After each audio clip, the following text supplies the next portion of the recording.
الحزن مش بيفرق بين الناس، واوقات كتير بتلاقي ناس حواليك ما بيجيش في بالك ان دول ممكن يكونوا بيزعلوا اصلا، بس في الحقيقه بنلاقي ان الناس دي اكتر ناس الحزن مالي قلوبهم. الحزن مش ضعف ولا عيب انك تبان حزين، لان المشكله مش في الحزن نفسه، المشكله في الطريقه اللي بنتعامل بيها مع الحزن. حلقه النهارده متاكد انها هتفيد ناس كتير شايفيني دلوقتي. بس قبل ما نبدا، لو مهتم بالنوع ده من المحتوى وحابب نستمر فيه، يا ريت تدعمني بلايك وشير وتعمل سبسكرايب للقناه عشان يوصلك كل الفيديوهات الجديده اول باول. مش عايز اطول عليكم، انا مروان منصور من برنامج الهويس.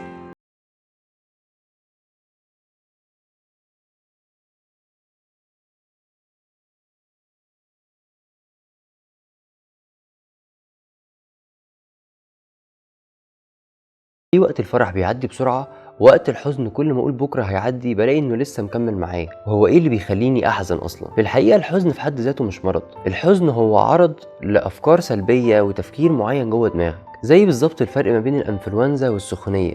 الانفلونزا هي الفيروس، والسخونية هي العرض عن وجود فيروس في الجسم، وكتير مننا بيفضل مركز على السخونية وبياخد لها أدوية عشان يعالجها، بس للأسف هو مش بيعالج السبب اللي خلى السخونية تكون موجودة أصلا، ما عالجش السبب الحقيقي ورا حزنه، فبالتالي حزنه بيفضل مكمل معاه يوم ورا التاني لحد ما بيتطور الحزن لألم نفسي، واستمرار الألم النفسي هو اللي بيوصل البني آدم للاكتئاب. طب نرجع تاني ونقول، هو ايه اصلا السبب اللي خلاني احزن؟ الحزن بيجي نتيجة الذكريات والتفكير العشوائي في الماضي، يا اما بيجي نتيجة احلام واهداف وافكار كتير في المستقبل انت مش عارف تحققها، فبالتالي بيخليك تفكر بدل ما تطور من نفسك، بيخليك تستنزف كل طاقتك وراحة بالك. وفي المرحلة دي بتتحول الاحلام والاهداف والطاقة الايجابية اللي عندك للمستقبل لهم وشيلة مسؤولية وحزن. وللأسف الحزن بيخلي طاقتك الإنتاجية تقل 50% عن طاقتك الحقيقية، وده اللي بيفسر انت ليه مش عارف تركز في مذاكرتك ولا عندك طاقة انك تصحى الصبح تروح شغلك. الحزن زيه زي الفرح، زي الحب، زي اي مشاعر بتحس بيها. طب بس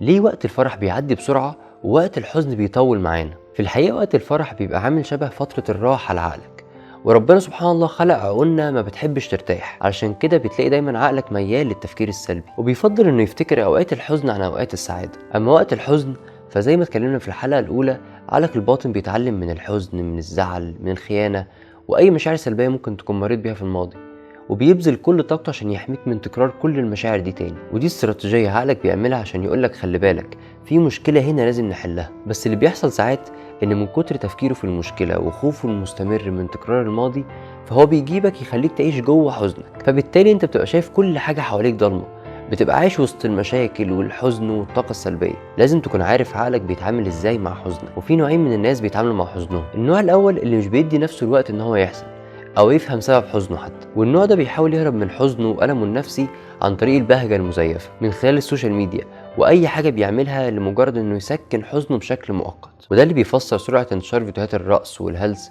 على تيك توك وانستجرام عن غيرها من الفيديوهات، لان ببساطة هو بيحاول يهرب من حزنه حتى لو بشكل مؤقت. صدقني لما اقولك اللي ما بيعرفش يحزن ما بيعرفش يفرح. وللاسف النوع ده بيفضل يتهرب من مشاكله وحزنه لحد ما بيفوق يلاقي المشكله كبرت، وبيبقى ساعتها بجد مش عارف يحلها. والنوع التاني هو اللي بينغمس جوه حزنه ووجعه، وبيوقف حياته كلها على لحظه معينه هو مش عارف ينساها من عقله، فبالتالي ما بيكونش عارف ينتج في اي مجال في حياته. والنوع ده هتلاقيه ميال اكتر للدراما والمزيكا الحزينه واي حاجه توصف احساسه، فبالتالي بيفضل محبوس جوه حزنه برضه من غير علاج. طب وايه الصح؟ الصح في ترتيب مراحل الحزن. الحزن مش بيتولد في يوم وليلة ولا بيتحل في يوم وليلة. حلقة النهاردة تبقى متقسمة جزئين. أول جزء اتكلمنا فيه بشكل عام عن الحزن وتأثيره فينا وإزاي الناس بتتعامل مع حزنها. استنوني في الجزء التاني هنتكلم عن مراحل الحزن وطرق علاجه قبل ما يتطور ويتحول لاكتئاب. وبس كده، ده كان كل اللي معانا في حلقة النهاردة. لو عندكم أي اقتراحات أو أسئلة اكتبولي تحت في الكومنتات. أشوفكم الحلقة الجاية.